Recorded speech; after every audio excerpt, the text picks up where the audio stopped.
Chapter 26. The End of the Ghost's Love Story. The previous chapter marks the conclusion of the written narrative which the Persian left behind him, notwithstanding the horrors of a situation which seemed definitely to abandon them to their deaths. Monsieur de Chagny and his companion were saved by the sublime devotion of Christine Daae, and I had the rest of the story from the lips of the daroga himself. When I went to see him, he was still living in his little flat in the Rue de Rivoli, opposite the Tuileries. He was very ill, and it required all my ardor as an historian pledged to the truth to persuade him to live the incredible tragedy over again for my benefit. His faithful old servant Darius showed me in to him. The daroga received me at a window overlooking the garden of the Tuileries. He still had his magnificent eyes, but his poor face looked very worn. He had shaved the whole of his head, which was usually covered with an astrakhan cap. He was dressed in a long plain coat and amused himself by unconsciously twisting his thumbs inside the sleeves. But his mind was quite clear, and he told me his story with perfect lucidity. It seems that, when he opened his eyes, the daroga found himself lying on a bed. Monsieur de Chagny was on a sofa beside the wardrobe. An angel and a devil were watching over them. After the deceptions and illusions of the torture chamber, the precision of the details of that quiet little middle-class room seemed to have been invented for the express purpose of puzzling the mind of the mortal rash enough to stray into that abode of living nightmare. The wooden bedstead, the waxed mahogany chairs, the chest of drawers, those brasses, the little square antimacassars carefully placed on the backs of the chairs, the clock on the mantelpiece, and the harmless-looking ebony caskets at either end. Lastly, the whatnot filled with shells, with red pincushions, with mother-of-pearl boats, and an enormous ostrich egg, the whole discreetly lighted by a shaded lamp standing on a small round table. This collection of ugly, peaceable, reasonable furniture, at the bottom of the opera cellars, bewildered the imagination more than all the late fantastic happenings.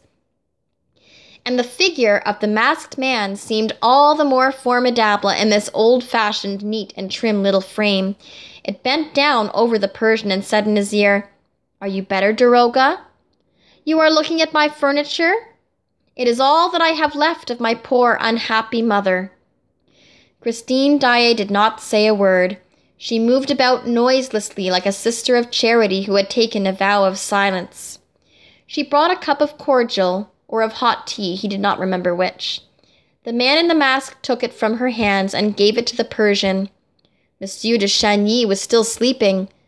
Eric poured a drop of rum into the daroga's cup and, pointing to the Vicomte, said, "He came to himself long before we knew if you were still alive, daroga. He is quite well. He is asleep. We must not wake him." Eric left the room for a moment, and the Persian raised himself on his elbow, looked around him, and saw Christine Daae sitting by the fireside.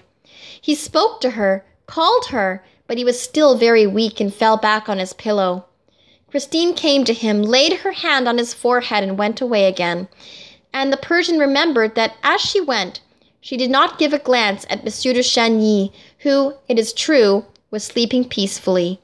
And she sat down again in her chair by the chimney corner, silent as a sister of charity who had taken a vow of silence. Eric returned with some little bottles which he placed on the mantelpiece, and again in a whisper, so as not to wake Monsieur de Chagny, he said to the Persian, after sitting down and feeling his pulse, "You are now saved, both of you, and soon I shall take you up to the surface of the earth, to please my wife." Thereupon he rose, without any further explanation, and disappeared once more. The Persian now looked at Christine's quiet profile under the lamp. She was reading a tiny book with gilt edges like a religious book. There are editions of The Imitation that look like that. The Persian still had in his ears the natural tone in which the other had said, "To please my wife." Very gently he called her again, but Christine was wrapped up in her book and did not hear him. Eric returned, mixed the daroga a draught, and advised him not to speak to his wife again, nor to anyone, because it might be very dangerous to everybody's health. Eventually the Persian fell asleep, like Monsieur de Chagny, and did not wake until he was in his own room, nursed by his faithful Darius, who told him that on the night before he was found propped against the door of his flat, where he had been brought by a stranger who rang the bell before going away. As soon as the daroga recovered his strength and his wits, he sent to Count Philippe's house to inquire after the Vicomte's health. The answer was that the young man had not been seen, and that Count Philippe was dead.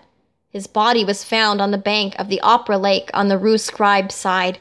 The Persian remembered the requiem mass which he had heard from behind the wall of the torture chamber, and had no doubt concerning the crime and the criminal. Knowing Eric as he did, he easily reconstructed the tragedy. Thinking that his brother had run away with Christine Daae, Philippe had dashed in pursuit of him along the Brussels road, where he knew that everything was prepared for the elopement. Failing to find the pair, he hurried back to the opera, remembered Raoul's strange confidence about his fantastic rival, and learned that the Vicomte had made every effort to enter the cellars of the theatre, and that he had disappeared, leaving his hat in the prima donna's dressing room beside an empty pistol case. And the Count, who no longer entertained any doubt of his brother's madness, in his turn darted into that infernal underground maze. This was enough in the Persian's eyes to explain the discovery of the Comte de Chagny's corpse on the shore of the lake, where the siren, Eric's siren, kept watch. The Persian did not hesitate. He determined to inform the police. Now the case was in the hands of an examining magistrate called Faure, an incredulous, commonplace, superficial sort of person, I write as I think, with a mind utterly unprepared to receive a confidence of this kind. Monsieur Faure took down the daroga's depositions and proceeded to treat him as a madman. Despairing of ever obtaining a hearing, the Persian sat down to write. As the police did not want his evidence, perhaps the press would be glad of it, and he had just written the last line of the narrative I have quoted in the preceding chapters, when Darius announced the visit of a stranger who refused his name, who would not show his face, and declared simply that he did not intend to leave the place until he had spoken to the daroga. The Persian at once felt who his singular visitor was, and ordered him to be shown in. The daroga was right. It was the ghost. It was Eric. He looked extremely weak and leaned against the wall as though he were afraid of falling. Taking off his hat, he revealed a forehead white as wax. The rest of the horrible face was hidden by the mask. The Persian rose to his feet as Eric entered. "Murderer of Count Philippe, what have you done with his brother and Christine Daae?" Eric staggered under this direct attack, kept silent for a moment, dragged himself to a chair, and heaved a deep sigh. Then, speaking in short phrases and gasping for breath between the words, "Daroga, don't talk to me about Count Philippe. He was dead by the time I left my house. He was dead when the siren sang. It was an accident, a very sad accident. He fell very awkwardly, but simply and naturally, into the lake." "You lie!" shouted the Persian. Eric bowed his head and said, "I have not come here to talk about Count Philippe, but to tell you that I am going to die." "Where are Raoul de Chagny and Christine Daae?" "I am going to die." "Raoul de Chagny and Christine Daae?" "Of love, daroga. I am dying of love. That is how it is. I loved her so, and I love her still, daroga. And I am dying of love for her. I tell you, if you knew how beautiful she was, when she let me kiss her, alive. It was the first time, daroga, the first time I ever kissed a woman. Yes, alive. I kissed her alive, and she looked as beautiful as if she had been dead." The Persian shook Eric by the arm. "Will you tell me if she is alive or dead?" "Why do you shake me like that?" asked Eric, making an effort to speak more connectedly. "I tell you that I am going to die. Yes, I kissed her alive. And now she is dead? I tell you, I kissed her just like that, on her forehead, and she did not draw back her forehead from my lips. Oh, she is a good girl. As to her being dead, I don't think so, but it has nothing to do with me. No, she is not dead. And no one shall touch a hair of her head. She is a good, honest girl, and she saved your life, Daroga, at a moment when I would not have given 2 pence for your Persian skin. As a matter of fact, nobody bothered about you. Why were you there with that little chap? You would have died as well as he. My word, how she entreated me for her little chap.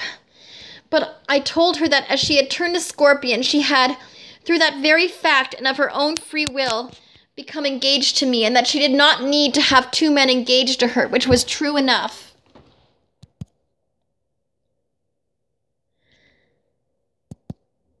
As for you, you did not exist. You had ceased to exist, I tell you. And you were going to die with the other.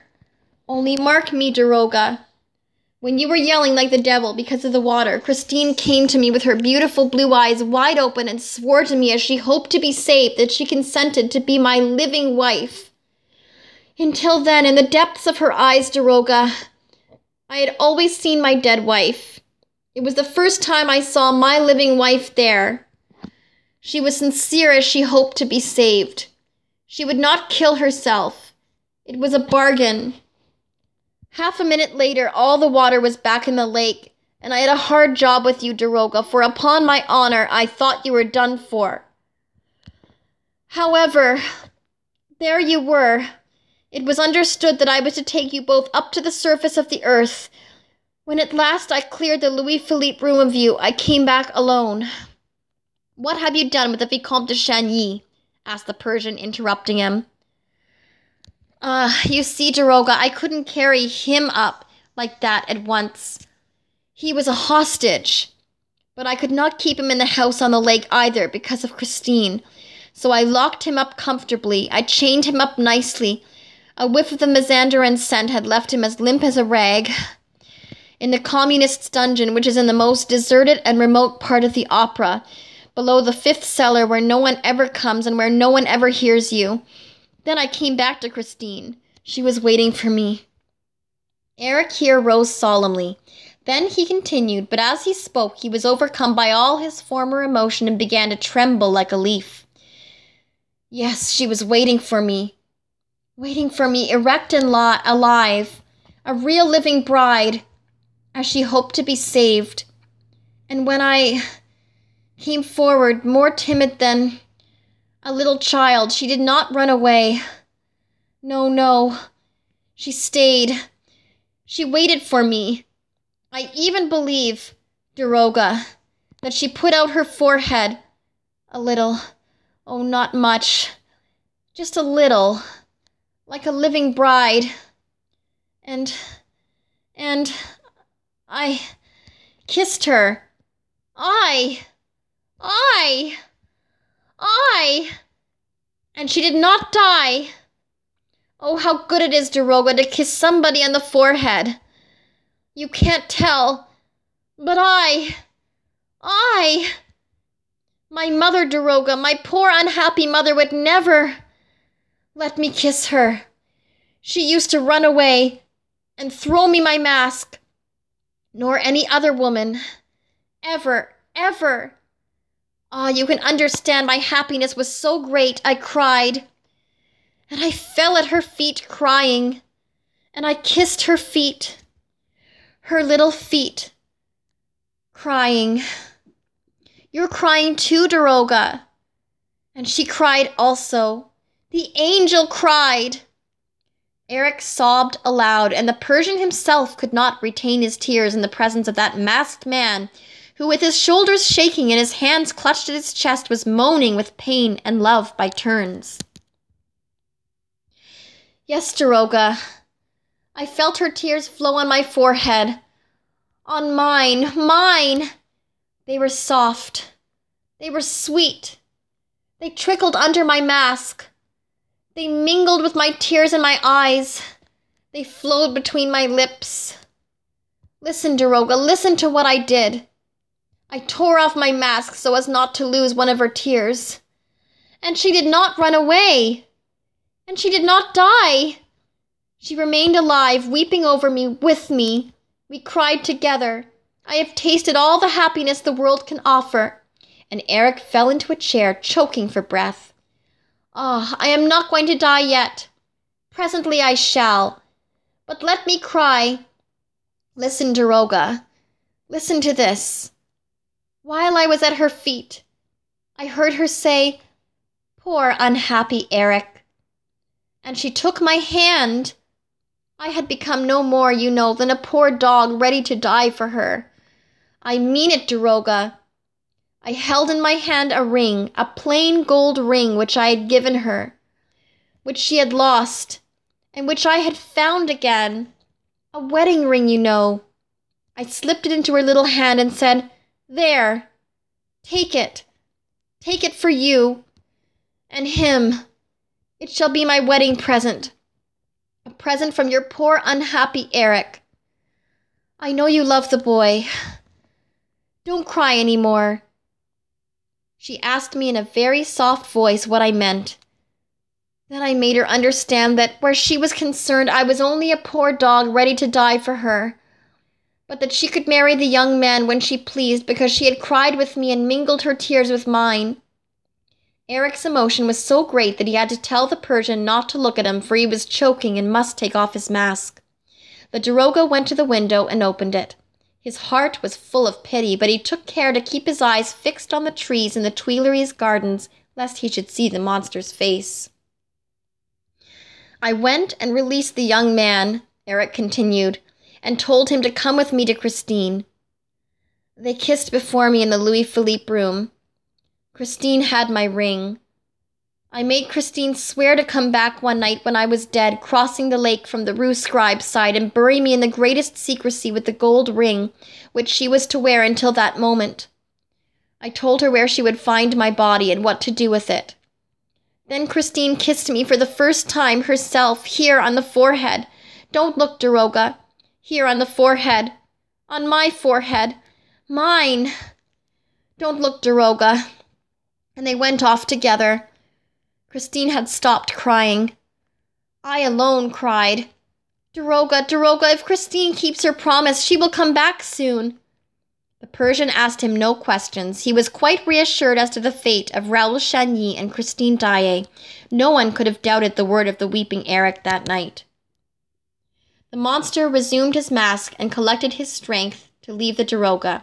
He told him that when he felt his end to be very near at hand, he would send him, in gratitude for the kindness which the Persian had once shown him, but which he held dearest in the world, all Christine Daae's papers which she had written for Raoul's benefit and left with Eric, together with a few objects belonging to her, such as a pair of gloves, a shoe buckle, and 2 pocket handkerchiefs. In reply to the Persian's questions, Eric told him that the 2 young people, as soon as they found themselves free, had resolved to go and look for a priest in some lonely spot where they could hide their happiness, and that, with this object in view, they had started from the northern railway station of the world. Lastly, Eric relied on the Persian, as soon as he received the promised relics and papers, to inform the young couple of his death and to advertise it in the Epoque. That was all. The Persian saw Eric to the door of his flat, and Darius helped him down to the street. A cab was waiting for him. Eric stepped in, and the Persian, who had gone back to the window, heard him say to the driver, "Go to the opera." And the cab drove off into the night. The Persian had seen the poor, unfortunate Eric for the last time. 3 weeks later, the Epoque published this advertisement: "Eric is dead."